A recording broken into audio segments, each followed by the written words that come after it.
ආයුබෝවන්. නර්ස් මම් ඉස්සේ YouTube channel එක වෙත ඔබ ආදරෙන් පිළිගන්නවා. අද මම කතා කරන්න ලෑස්ති වෙන්නේ ධූමපානය කරන ඔබට වැදගත් වෙන ටිප්ස් 4ක් ගැන. දැන් ඔයාලා කල්පනා කරනවා ඇති ස්මෝක් කරන්න මොනවද තියෙන ටිප්ස්? ඔව්, අපි දැන් ටිප් නම්බර් 1 ගැන කතා කරමු.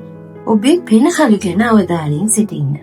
ඒ මොකද ධූමපානය නිසා පෙනහළු පිළිකා සහ COPD වැනි මාරාන්තික රෝග ඇතිවීමේ අවදානම 1/5 වැඩි.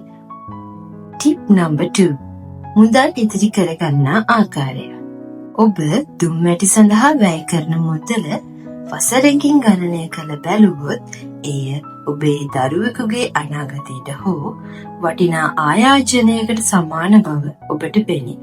දැන් අපි කතා කරමු ටිප් නම්බර් 3. ආදරණීයන්ගේ ආරක්ෂාව.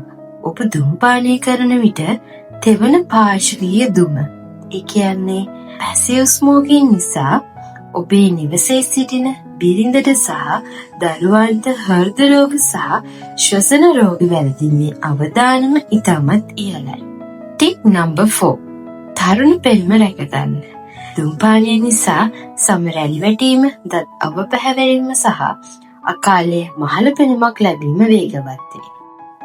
ඉතින් ධූමපානය කරන ඔබට දිය හැකි හොඳම ටිප් එක තමයි ඒ අත්හරින්න.